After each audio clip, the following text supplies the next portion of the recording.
you already got all those other guys. I got till 1:10, so. How was the first practice in pads on Saturday, Coach?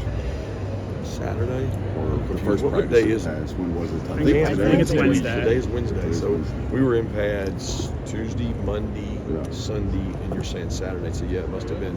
They were good. They've been all really similar. They've been spirited, a lot of energy. I told them the pom poms are out 1 through 6, and then after 1 through 6, all the fun's off. You gotta get ready to go, and that's where teams separate themselves from this point moving forward.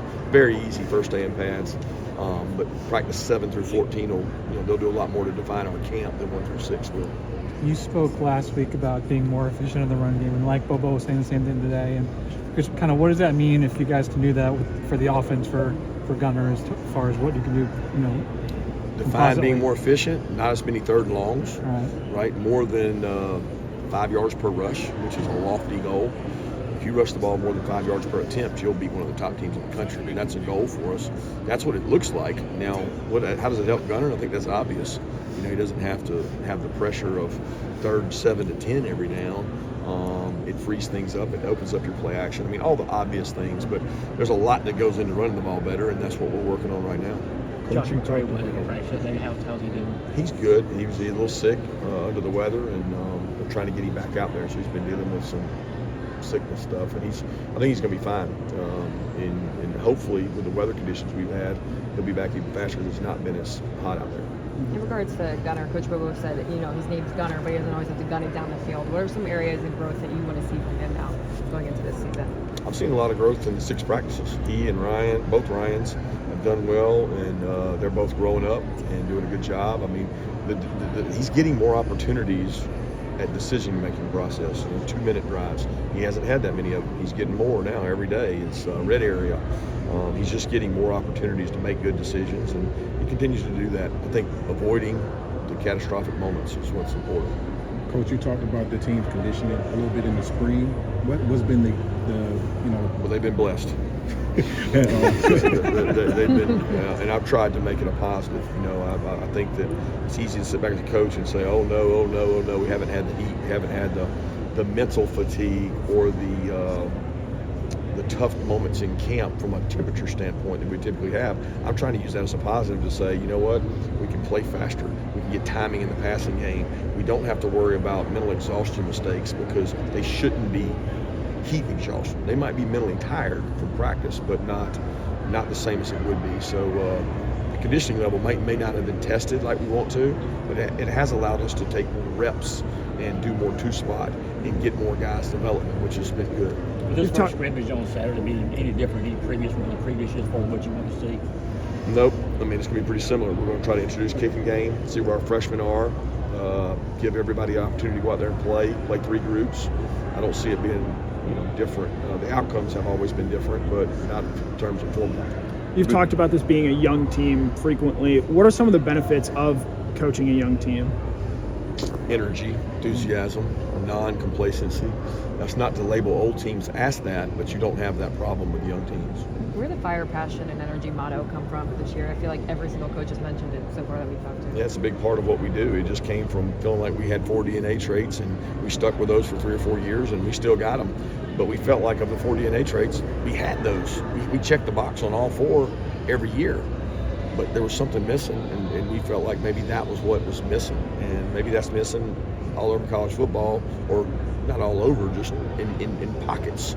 And if you don't have that, then you may not have success. So we wanted to reward it, talk about it, and make it a DNA trait, because it wasn't in our DNA traits before. Obviously, you need fire, passion, energy around here every day through the day-to-day. But as an outside observer, what does that look like in between the whistles? The stuff we get to see, how does fire, passion, energy pop up? Relentless effort, connection, rewarding a teammate, hand on a helmet, body language. It's more than just how you play. It's what you do between the snaps. You felt like that was lacking in previous years? No, I don't know it was lacking in previous years. I just know that we want it and we want to reward it. We've always had some form of it, but it's the analogy of small campfires. You can have all these little small campfires, or you can have a burning inferno. And we want a burning inferno. We want all those campfires to come together and be 11 burning fires, not a couple little burning bushes over here and over there. Thank you, guys. Thanks, guys. Appreciate it. Kind of coordinate this, and what does it just mean to you and Mary very different function with this. Yeah, we're very fortunate to be in a position to give back. We have probably 10 or 15 founding members who came to me and said when I got here, hey, look, we'll support your foundation along with your family and give back to the community of Georgia. And we started in Athens, and it kind of bled out to Atlanta, Valdosta, Savannah, Macon. I mean, we have applications online, and we had the highest number of applications we've ever had. I think over 500 or 600 applications. We gave to 175 something organizations. We're now at 2.5 million given dollars over the lifetime of the foundation. And I mean, it's anything and everything, from homeless to Boys and Girls Clubs. We love doing it because we want to give back to others. It's meant a lot to me, and it teaches our players and my family, my kids, a little bit about giving back. So it's been really good. Why is it so important for you to also be that role model for your student athletes to see why it's so important to give back? Well, they're able now with NIL to give back. So we had 4 guys that came up, I think before y'all came in, Jordan Hall, Chris Cole, Justin Williams, and Lawson Lucky, who are our community service kings. I mean, they do the most community service. They give back. Jordan Hall took his NIL money and bought PlayStations, I think it was, for local kids in the community. I mean, if you set the standard and the example, they'll follow. And so many of our kids, like Justin talked about, he was impacted because someone scholarshiped him to play youth football. He's like, I wouldn't have been here today if somebody didn't pay my fee for me to play football as a 5, 6, 7-year-old. And so he wants to give back, and that means more to me than anything else, that our players are willing to give back. Do you ever hear back or hear stories of people from your foundation's helped before? What does that mean to you? Each year they do an application. They tell us where the year before's money was dedicated to. You know, and it might be a family with a kid with leukemia. We had a situation where a kid had leukemia, and the nurse that takes care of him full time, we paid for a week-long vacation for that nurse. The caregivers, the ones who spend all the time, day in and day out at Camp Sunshine, places that have touched my life. So those stories, like boots on the ground stories, really make it worthwhile for what we do. Do you know how many families you've been able to help over the years? Ooh, I don't know directly, because I mean, there's so many different things. We bought a ton of diapers for local community here, battered women in Atlanta. I mean, there's been tons of. We named a hospital room in Macon at a new hospital and got to put our family name on that. So there is a lot of good that has come from this, and it leaves a mark. You know, it leaves a legacy. And you know, we like the more specific stories as opposed to just funding administrative fees. We like to give to a family. Connection, obviously a very important word to this program. How does giving back to the community sort of help foster that idea of connection throughout the entire program? Yeah, it means a lot to us. I mean, we're going to talk about connection. We need to live it and be it. And that's why I say to these people, they are doing things on the ground that I'm not doing daily. You know, I don't have to spend a lot of time with our family foundation. My wife, Anna Corson, now Fabio, runs this for us, does a ton of work for us. My daughter got involved with it, Julia, this year, and helped do it. So it's something that I want to give back to the people who work at these charitable organizations, and they really don't get much thanks.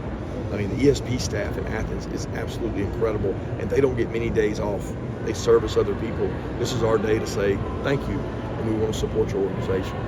Is there a particular charitable area of giving that's most meaningful to you or personally? Yeah, probably for me, it's children's cancer.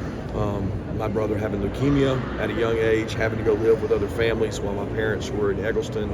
You know, I stayed in a Ronald McDonald House 2 Christmases where, you know, we didn't have the money to stay in hotel rooms, so we stayed in the Ronald McDonald House, and we support the Ronald McDonald House organization for families that are at Eggleston or cancer families, and they don't have a home to stay in. They don't have nowhere to go, so they stay there. And those are special to me because they touch my life. Specifically for my wife, it's breast cancer. She lost her mom to breast cancer, and so she gives to a lot of those organizations. Do you have specific memories at all being at the Ronald McDonald House when you were little? Yeah. I was young, staying there. I didn't really understand why we were there, and there was other families next door to us, you know, and we shared living space. But at that time, you didn't know any different. You know, you just did what your parents said. How special is it that guys on your own team want to be a part of it and join in and help out? Yeah, our guys are incredible. Most of our guys have a charitable organization they choose to give to if they have that capacity, or maybe one that affected them. So I like in team meetings sometimes to play videos of Chris Driscoll giving back and doing a youth football camp that he did. We play that to try to create that spirit of, well, if he did it, I can do it. You know, Christian Miller's been awesome. He's given back a ton publicly, and he's gone and fed homeless people here locally. So these guys have gotten capacity now with NIL, and I think a lot of people don't see the good they do with that, and there is a lot of good. So we try to reward that by making a big note of it. I'm assuming it's not like a prerequisite, but do they come up to you like, hey, coach, I'd like to take part and help you, or, you know, Jared, is that how kind of the conversation goes? Or Usually we tell them we have the event and we ask for volunteers, and we have guys that say, yeah, coach, I'd love to, and jump in. We had 20 guys sign autographs for an hour. They were very patient on their day off, and I love the fact that they were willing to do that on their day off. Got any more for Coach? Y'all good, guys? All right, thanks, y'all. Y'all